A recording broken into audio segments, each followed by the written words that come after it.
Bismillah, alhamdulillah, wassalatu wassalamu ala rasulillah wa ala alihi wa ashabihi wa man tabi'ahum bi ihsanin ila yaumil qiyamah. Amma ba'd, sahabat bimbingan Islam rahimani wa rahimakumullah. Kita hidup di dunia ini tentu sudah tahu bahwa dunia adalah medan ujian kita, di mana kita akan diuji oleh Allah Subhanahu wa taala, entah dengan kelapangan, entah dengan kesusahan, dan tentu semua itu akan menjadi kebaikan bagi seorang yang beriman. Nabi SAW sudah menyatakan sendiri, ajaban li amril mu'min, inna amrahu kullahu khair, wa laysa dzalika illa lil mu'min, in asabahu sarra syakar fakana khairan lahu, wa in asabahu dharra sabar fakana khairan lahu.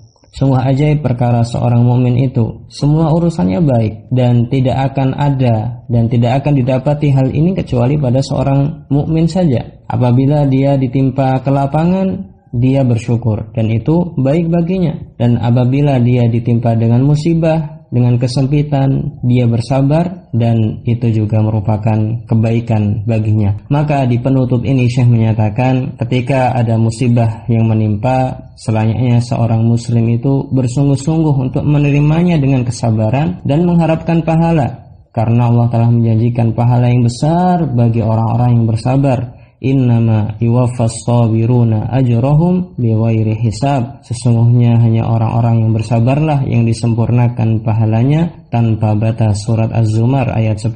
Dulu Ibunda Aisyah radhiyallahu taala anha pernah bertanya kepada Nabi sallallahu alaihi wasallam tentang wabah taun. Maka Nabi sallallahu alaihi wasallam mengatakan, dulu itu adalah azab yang dikirimkan oleh Allah Subhanahu wa taala bagi hamba yang Ia kehendaki. Kemudian Allah jadikan penyakit itu sebagai rahmat bagi orang-orang yang beriman. Laisa min ahadin yaqa'ut ta'un fayamkuthu fi baladihi sabiran muhtasiban ya'lam annahu la yusibuhu illa ma kataballahu lah illa kana lahu mithlu ajri syahidin.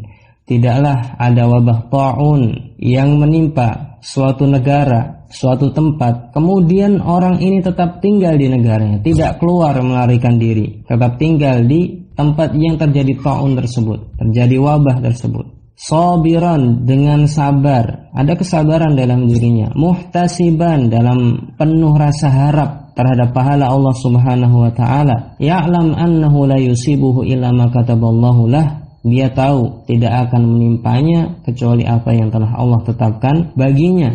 Kalau 4 hal ini terpenuhi padanya, apa tadi? Tetap tinggal di daerahnya, tidak keluar daerahnya. Yang kedua, bersabar. Yang ketiga apa? Mengharapkan pahala. Yang keempat, dia yakin dan tahu bahwa tidak akan menimpanya kecuali yang telah Allah tetapkan, maka dia akan mendapatkan pahala syahid. Ibnu Hajar rahimahullahu ta'ala menyatakan berkaitan dengan orang yang memenuhi 4 syarat ini, dia akan diberikan pahala mati syahid. Iqtadha mantuquhu anna man ittasafa bis-sifatil madhkurah yahsulu lahu ajrus syahid wa illam yamut. Sesuai dengan apa yang terucap dari Nabi SAW ini, sesuai mantuknya, siapa yang bersifat dengan sifat-sifat yang disebutkan, maka dia memperoleh pahala syahid walaupun dia tidak mati.